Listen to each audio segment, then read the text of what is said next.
और मैं अपने कांग्रेस के मित्रों से कहना चाहता हूं, आप अपनी जमीन तराशने के लिए सरकार की हरकतें न करें, एक सामाजिक सौहार्द को खराब करने की कोशिश न करें। और कांग्रेस के नेताओं ने जाकर वहां पर लोगों को उकसाया और वहां पर इस प्रकार की घटना हुई, जो जिसकी जितना भी निंदा की जाए उतनी कम है। हल्द्वानी हिंसा को लेकर गणेश जोशी का यह बयान अब उत्तराखंड में सियासी संग्राम का सबब बन गया है। कांग्रेस ने मंत्री गणेश जोशी के खिलाफ मुकदमा दर्ज करने की मांग की है, सांप्रदायिक माहौल खराब करने का और कांग्रेस की छवि बिगाड़ने का आरोप लगाया है। गणेश जोशी मसूरी से विधायक हैं, धामी के करीबी मंत्री माने जाते हैं, लेकिन उनके एक बयान ने उत्तराखंड की राजनीति गरमाई है और अब सवाल यहां तक आ गए हैं कि क्या गणेश जोशी को कैबिनेट में रहने का अधिकार है। कांग्रेस सीधे सीधे मांग कर रही है कि संविधान का उल्लंघन करने वाले मंत्री को बर्खास्त किया जाए। उत्तराखंड सरकार के वरिष्ठ मंत्री गणेश जोशी जी ने कांग्रेस पर बेबुनियाद आरोप लगाए। हल्द्वानी प्रकरण पर जिस तरीके की बात उन्होंने की, एक टीवी चैनल में बात करते हुए कांग्रेस में जो आरोप लगाए और सांप्रदायिक सद्भाव, सांप्रदायिक माहौल बिगाड़ने का काम किया, कांग्रेस की छवि को गिराने का काम किया, उनके खिलाफ हमने कोतवाली देहरादून में एक एफआईआर दर्ज कराई है। सरकार को उनके खिलाफ कार्रवाई करनी चाहिए और सक्षम धाराओं में उनके खिलाफ मुकदमा होना चाहिए और ऐसे सांप्रदायिक माहौल खराब करने वाले मंत्री को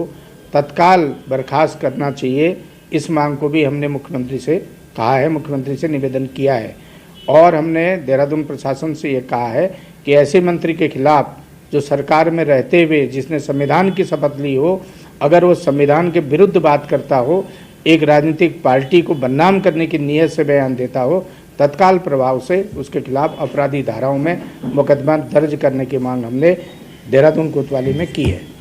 गणेश जोशी कांग्रेस पर अक्सर हमलावर रहते हैं, लेकिन हिंसा के मामले में जिस तरीके से उत्तराखंड में कई सवाल हैं, आखिर क्यों और कैसे ये सब कुछ हल्द्वानी में कांड हुआ, उसे लेकर जब जांच चल रही है और मंत्री खुलेआम ये कह रहे हैं सार्वजनिक तौर पर कि कांग्रेस के लोगों ने बनभूलपुरा की जनता को भड़काया है, तो उसी पर अब राजनीतिक माहौल गरमाना तय है। और दूसरी ओर सरकार ये कह रही है कि बनभूलपुरा में जिस जगह से अतिक्रमण हटाया गया वहां अब थाना बनाया जाएगा।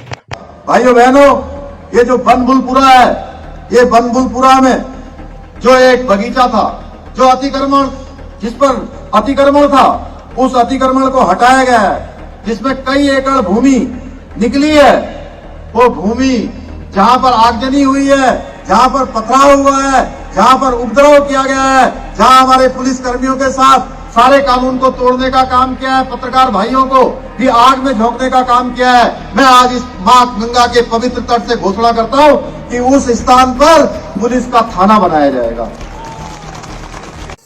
सरकार बनभूलपुरा में थाना बनाने की भी बात कर रही है और दंगाइयों से पाई वसूलने की बात भी कर रही है। ये बहुत अच्छी बात है कि जिन लोगों ने ये हिंसा की उन पर नकेल कसनी चाहिए, उनसे वसूली भी होनी चाहिए। लेकिन जिस तरीके की राजनीति उत्तराखंड में हो रही है, मंत्री के एक बयान पर जिस तरीके से बवाल मचा है, अब सवाल ये भी उठ रहे हैं कि मंत्री ने क्या सिर्फ सस्ती लोकप्रियता हासिल करने के लिए बयान दिया या फिर उनके पास कोई तथ्य हैं, फैक्ट हैं, या हवाई बातें करने के बाद राजनीतिक माहौल गर्म करने के लिए एक सिर्फ और सिर्फ बयानबाजी का फितूर छोड़ा गया है।